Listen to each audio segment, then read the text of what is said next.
Selama periode pemilu lalu, nama Abdurrahman Wahid atau Gus Dur kerap disebut di dalam kampanye. Ada yang mengaku rindu dengan sosoknya, ada pula yang mengaku bahwa dirinya mewarisi gagasan dan pemikiran Gus Dur. Gus Dur memang boleh jadi salah satu sosok yang memiliki pengaruh dalam politik Indonesia. Lalu, bagaimana sebenarnya perjalanan pendiri PKB tersebut di negeri ini?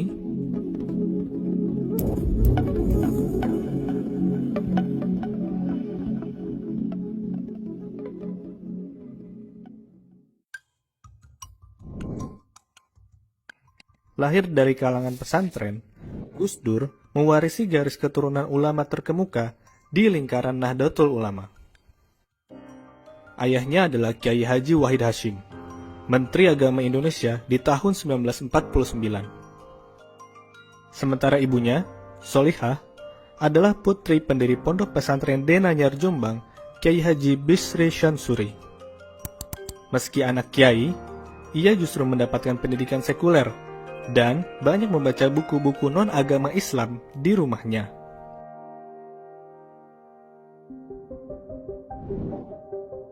Ketika ayahnya meninggal, ia sempat tinggal di rumah Kiai Junaidi, seorang ulama Muhammadiyah di Yogyakarta. Dua hal ini merupakan hal yang tak lazim bagi anak Kiai NU saat itu. Pendidikan pesantren kemudian ia dapatkan di Pesantren Al-Munawir Krapyak di bawah Kiai Haji Ali Maksum.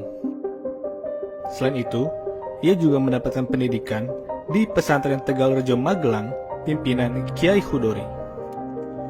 Ia juga mengambil pendidikan di Pesantren Denanyar Jombang di bawah kakeknya Bisri Syansuri. Ia lalu pindah ke Pesantren Tambak Beras di bawah sesepuh NU lainnya, Kiai Haji Wahab Hasbullah. Pada tahun 1963, Gus Dur pergi mengambil studi di Universitas Al-Azhar Kairo, Mesir. Meski demikian, ia kemudian kecewa karena harus mengulang banyak hal yang sudah ia kuasai di pesantren. Ia pun melewatkan banyak kelas dan lebih banyak berkeliling kota Kairo. Gus Dur akhirnya mendapat tawaran beasiswa lainnya di Universitas Baghdad, Irak, tawaran yang tak disia-siakan karena menjadi penyegar baginya. Gus Dur akhirnya kembali ke Tanah Jawa pada 4 Mei 1971. Ia berkonsentrasi untuk membangun kembali pesantren-pesantren seiring dengan ancaman gangguan tradisi dan ekonomi yang mendera institusi pendidikan tersebut. Kiai Bisri akhirnya meminta Gus Dur untuk terlibat lebih aktif di pimpinan pusat NU. Setelah sempat ragu karena aktivitas politik NU, akhirnya ia mau mengikuti permintaan sang kakek dan masuk jajaran Syuriah NU. Pada tahun 1982, Gus Dur banyak berinteraksi dengan Kiai Ahmad Siddiq, tokoh yang menganggap NU perlu direformasi. Posisi Idham Khalid, ketua umum NU saat itu, tengah terdesak. Selain itu, para reformis juga menginginkan agar NU kembali ke khitah 1926 dan mundur dari politik.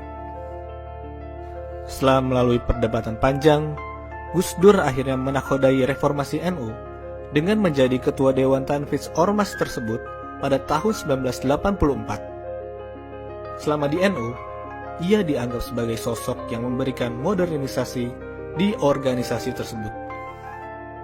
Kala itu, ada kekhawatiran NU dan pesantren akan ditinggalkan masyarakat modern. Ia kemudian membuka ruang intelektual dalam organisasi sehingga muncul banyak NGO dari tubuh NU.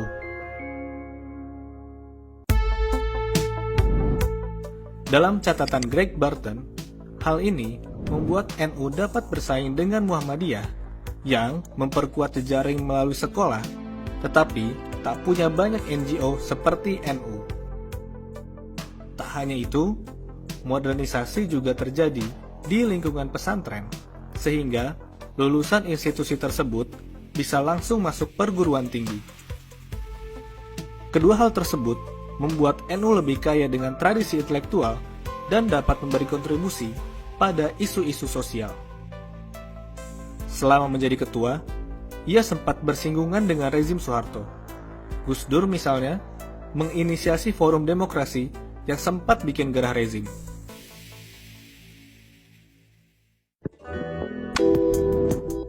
Pada Muktamar NU 1994, Soeharto diduga menekan agar Gus Dur tak terpilih kembali sebagai ketua. Pada tahun 1995 sampai 1996, Gus Dur mulai menjalin kedekatan dengan Megawati Soekarno Putri. Pada Desember 1997, Gus Dur bertemu dengan Amin Rais di Masjid Sunda Kelapa dan dianggap sebagai pertemuan bersejarah karena keduanya berasal dari latar belakang Islam yang berseberangan. Selain itu, ia juga membangun relasi dengan cendekiawan Muslim lainnya, yaitu Nurholis Majid.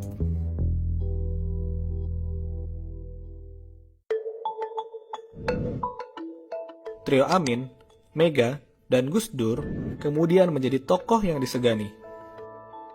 Meski Gus Dur menyebut mereka tak punya aliansi formal, ada satu hal sama yang ingin mereka tuju, reformasi.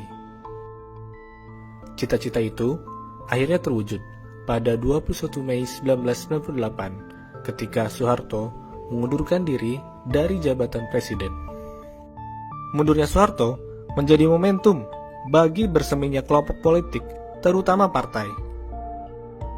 Gus Dur pada awalnya tidak terlalu setuju dengan paham NU berpartai politik. Meski begitu, tekanan dan momentum untuk mendirikan partai politik terlalu kuat untuk dibendung.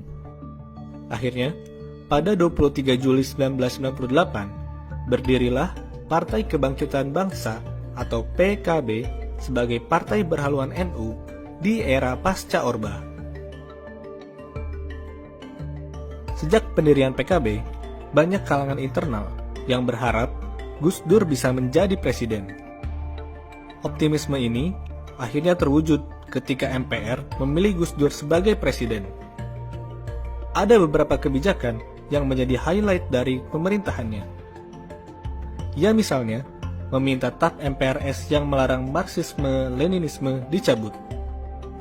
Selain itu, ia juga mengusulkan agar Tahun Baru Imlek menjadi hari libur nasional. Ia juga membubarkan Departemen Penerangan dan Departemen Sosial.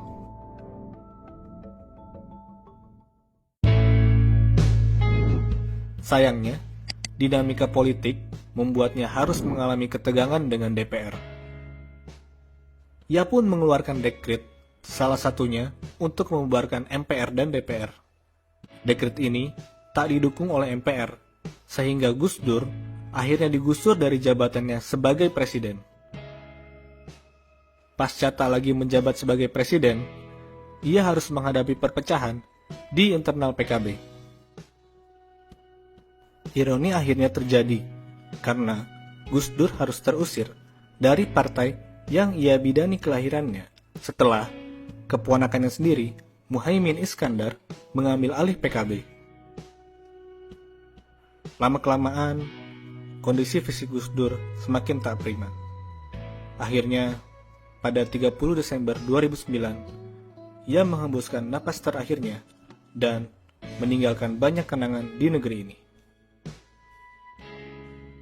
Terlepas dari beragam dinamika yang muncul akibat kiprahnya, perlu diakui bahwa Gus Dur telah menorehkan banyak catatan penting dalam sejarah negeri ini. Lalu, kalau buatmu, kenangan apa yang paling melekat dari sosok Gus Dur? Berikan pendapatmu. Jika kalian suka dengan video ini, jangan lupa untuk like, subscribe, dan komen di bawah. Dan ikuti terus pinterpolitik.com untuk dapatkan informasi seputar fenomena politik di Indonesia.